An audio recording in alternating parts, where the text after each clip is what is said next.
हस्त मैथुन एक अष्ट मैथुनों के अंतर्गत है और ये भयानक रोग है, भयानक रोग। इसमें संकोच की बात नहीं, जैसे डॉक्टर से संकोच नहीं, ऐसे शास्त्र और सदगुरुदेव ये संकोच का विषय नहीं। ये वो भयानक रोग है जो कैंसर से भी, टीबी से भी बड़ा भयानक रोग है, बड़ा भयानक रोग। उसकी तो औषधि, इसकी औषधि नहीं है। वो तो प्रारब्ध से आ रहा है। ये आप वर्तमान क्रिया को बिगाड़ कर अपना नाश कर रहे हैं। छोटे छोटे बच्चे जब स्कूलों में जाते हैं और उनको गलत विद्यार्थियों का संग मिलता है तो प्रत्येक 100 में एक को नहीं कह सकते, 99 के जैसा हम मिले हैं अभी तक, 100 में एक को नहीं कह सकते, लेकिन 99 ऐसे मिले हैं, 100 में 99 जो इस रोग से ग्रसित हैं। पहले शायद वो पढ़ाई अपने लोगों के यहां नहीं थी, आज हमें बच्चे बताते हैं कि एक चैप्टर भी इसी प्रसंग का रखा जाता है।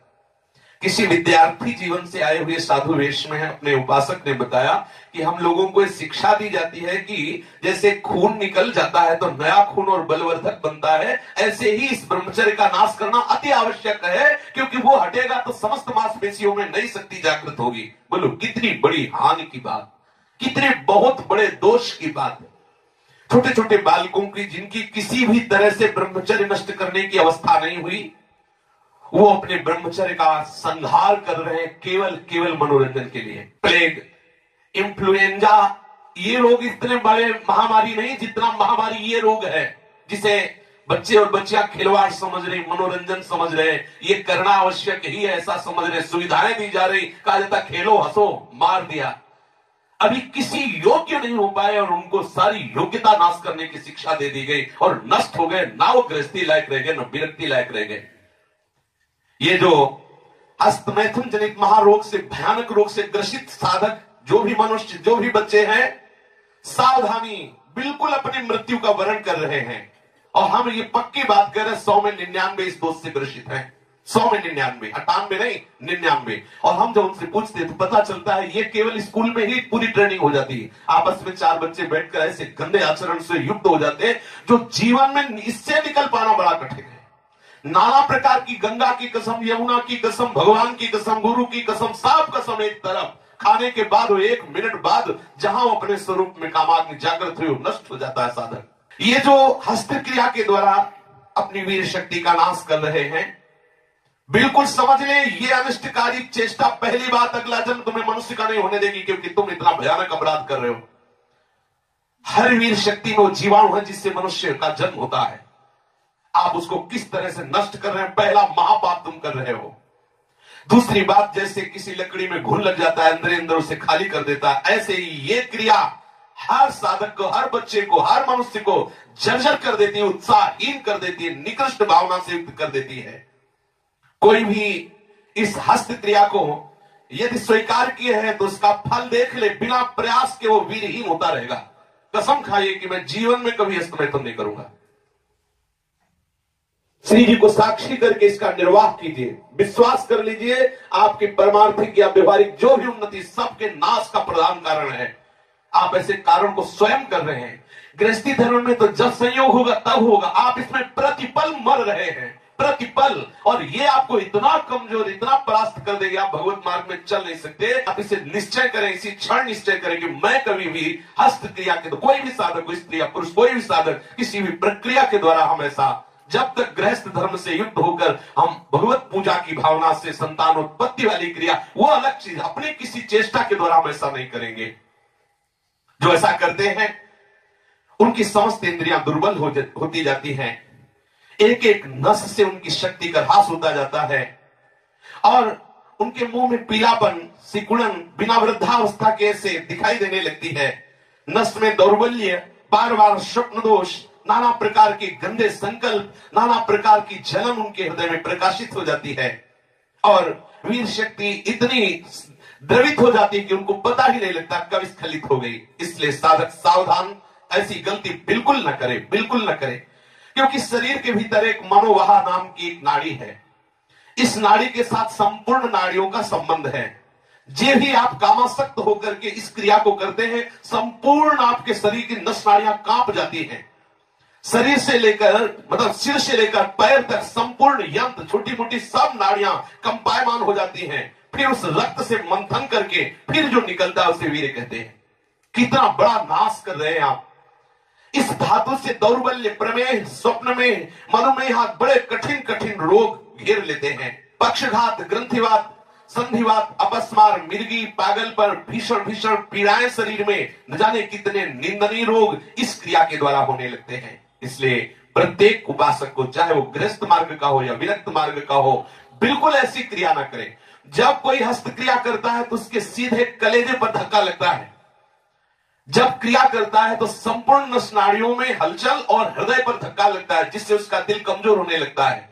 और वही सबसे ज्यादा, जिसे हार्ट अटैक कहते हैं, वही कारण होता है। वीर चरण ही उसका प्रधान कारण होता है। क्षय, खांसी, श्वास, ये क्षमा महाभयानक रोगों का बुलावा है। हृदय रोग से पीड़ित या भागे मनुष्य किस क्षण मर जाए कोई पता नहीं। मस्तिष्क पर जो एक ऊर्जा शक्ति, विचार शक्ति होती है, वो नष्ट हो जाती है। जो ये हस्त क्रिया को करते हैं उनको देखते ही पता चलता है करते हैं। कुछ ऐसे लक्षण होते हैं जिनको देखने से ही पता चलता है ये सब, वो प्रतिपल अपने आप को चौपट कर रहे हैं। कितना पागलपन है। आप अपने जीवन को नष्ट कर रहे हैं। पागल खाने में अगर देखा जाए तो 5 आदमी ऐसे मिलेंगे 100 में जो किसी अन्य घटना से पागल हुए, 95 ऐसे मिलेंगे जो विषय के कारण पागल हुए, जिन्होंने ब्रह्मचर्य को छीण किया है और उनकी मेधा शक्ति कमजोर हो गई और पागल हो गए हैं। ये व्यभिचार प्रवृत्ति किसी भी लायक नहीं रहती। सैकड़ों पागल खाने में जांच करने पर ज्ञात हुआ है कि जितने भी पागल हैं उनमें से 95 केवल इस बात से पागल है, भ्रष्ट आचरण से। आप परिश्रम युक्त, साधना युक्त आप रहिए। ये आजकल के माता पिता स्वयं सावधान नहीं, बच्चों के सामने ऐसी चेष्टाएं करते हैं कि उनकी सामर्थ्य नहीं कि अपने बच्चों को रोक सके। वो समझते हैं कि बच्चों से ये बातें करना ठीक नहीं है। लेकिन आप समझिए, अगर बच्चों को आप एक छूट दे रहे हैं, आप उनका कितना जीवन नष्ट कर रहे हैं। उनकी आंख, नाक, कान, जिह्वा, वाणी, पैर, त्वचा सब कमजोर हो रहे हैं। और इस कारण जब वो गृहस्थ धर्म में प्रवेश होते तो गृहस्थी लायक नहीं रह जाते, गृहस्थी लायक नहीं रह जाते इन क्रियाओं के करने के कारण।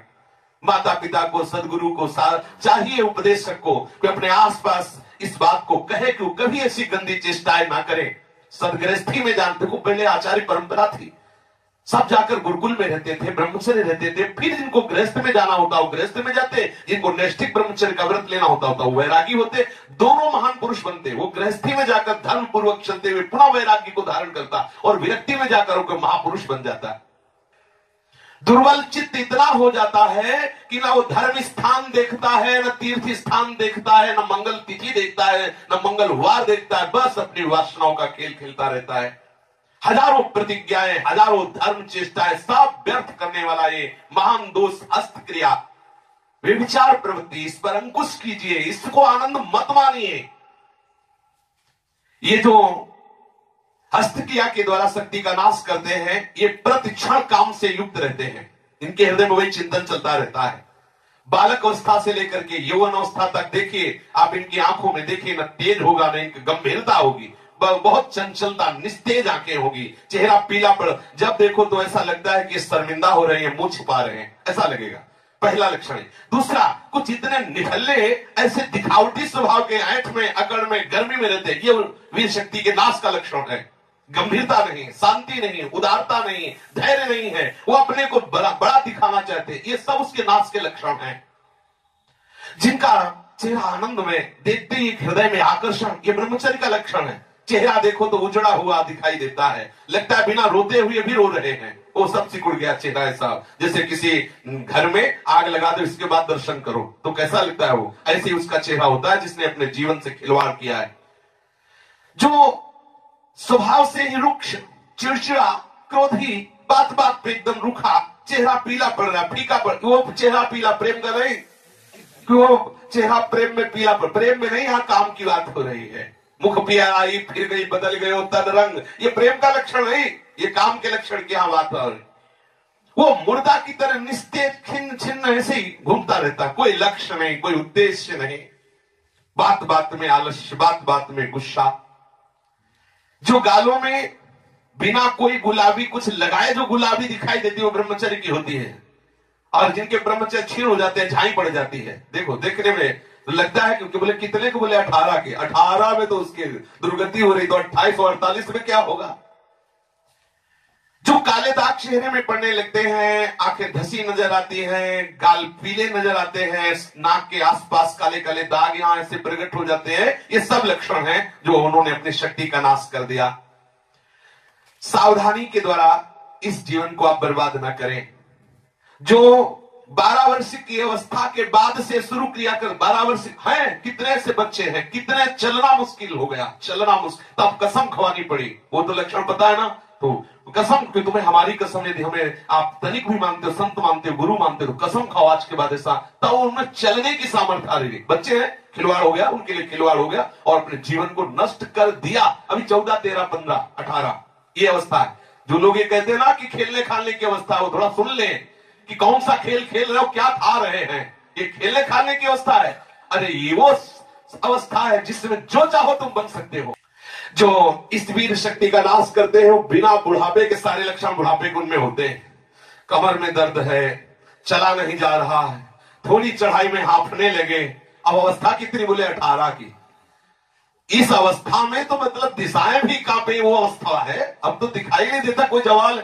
चित्त में कुचिंताएं, छाती में धड़कन, बिना भय के भयभीत हो जाना, थोड़े से भी दुख में ऐसा सोचना कि मैं आत्महत्या कर लूं। ये सब बातें उसी की कमी से हो रही हैं। ये महापुरुषों के अनुभव की झूठी झूठी बातों में एकदम घबरा जाना। कोई झूठी धमकी दे दे तो बस वो ऐसा लगता है अब क्या करूं, किसी कमरे में बंद हो जाऊं, अपने आप को प्राण हत्या करके बचा लूं, ऐसा मैं अपने शरीर को न, ये सारे के सारे लक्षण उसी में प्रकट होते हैं। जो ब्रह्मचर्य का नाश करता है, नींद आना या सोना तो कुंभकर्ण की तरह, मुर्दे की तरह सो जाना, आलस्य, जरा जरा देर में वो निरुत्साहित बातें, आंखों में जलन, भारीपन, ये सब, स्वप्न दोष अधिक होना, ये सब उसी के लक्षण है जो आपने गलतियां की है। जो सावधान नहीं रहता, तो जब वो लघु शंका को बैठता है तो सबसे पहले वीर शक्ति का श्रवण, या सबसे बाद में, दोनों में जैसा अभ्यास हुआ, आप सोच में बैठे, लघु शंका में बैठे, तो सबसे पहले या तो वो गिरेगा या बाद में गिरेगा। आप सोचो उसकी कितनी बड़ी दुर्दशा है। वीर का पाचन नहीं होता, भोजन का पाचन, रस, रस का पाचन, रक्त, रक्त का पाचन, मांस, मांस का पाचन, जो मज्जा, अस्थि और ये सप्तम धातु वीर का पाचन नहीं हो सकता।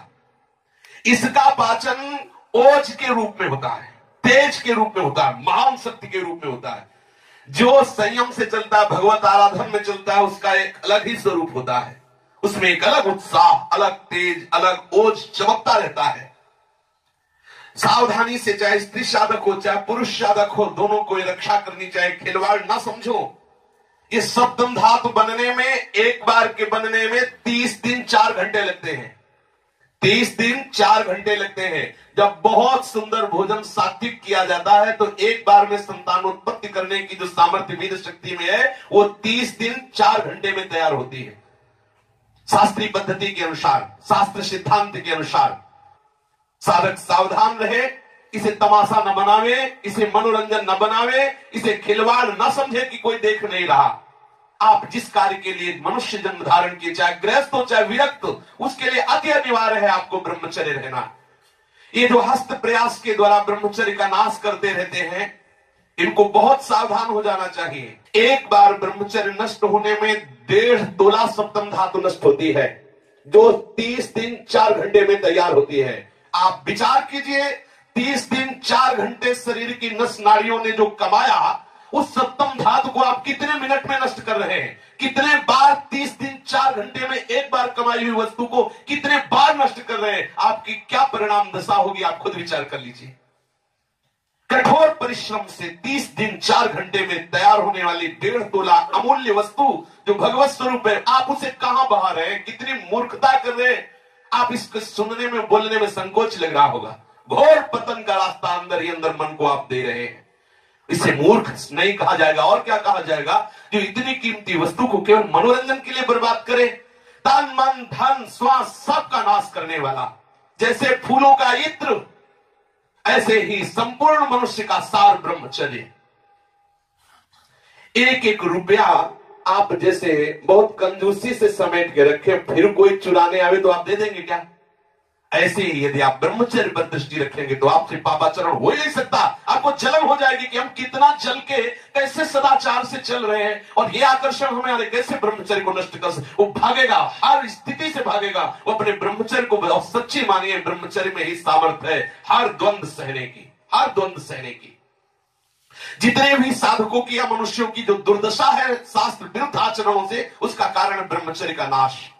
जरा विचार करो, जो दिन में 2 बार, जो 3 बार, या 2 दिन में, 3 दिन में, या चौथे दिन में ऐसा करते हैं, आप उन पर विचार कीजिए कि 30 दिन 4 घंटे में तैयार होने वाली वस्तु को वो 2 दिन में, 3 दिन में, या 1 दिन में 2 बार, या ऐसा। आप सोचो उनकी कितनी बड़ी दुर्दशा हो रही, वो कहां पहुंचेंगे।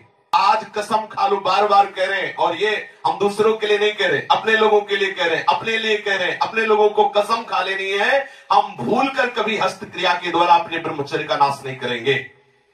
जो अष्टमैथुनों में वर्णन, हम एकांत में कभी स्त्री से संभाषण कामुक होकर नहीं करेंगे, हम कभी एकांत में खड़े होकर किसी स्त्री को नहीं ताकेंगे, कभी वो हम चेष्टाएं नहीं करेंगे जिससे हमारा भगवत मार्ग रुके। जो गृहस्थ है उनके लिए भी यही नियम है, एक पत्नी व्रत धारण करने वाला ब्रह्मचारी ही कहा जाता है। इसलिए सावधान, गृहस्थी में भी जाना है तो तब तक ब्रह्मचर्य का पूर्ण निर्वाह करें जब तक आप गृहस्थ धर्म से युक्त ना हो जाएं। और यदि विरक्त है तो आजीवन आप भले चले थोड़े दिन, लेकिन इसको सह जाएंगे तो इतने आनंद में रहेंगे, इतनी शीतलता, इतनी द्वंद्वों से लड़ने की सामर्थ्य रहेगी, इतना उत्साह भगवत प्राप्ति को होगा। आप खुद देख लीजिए।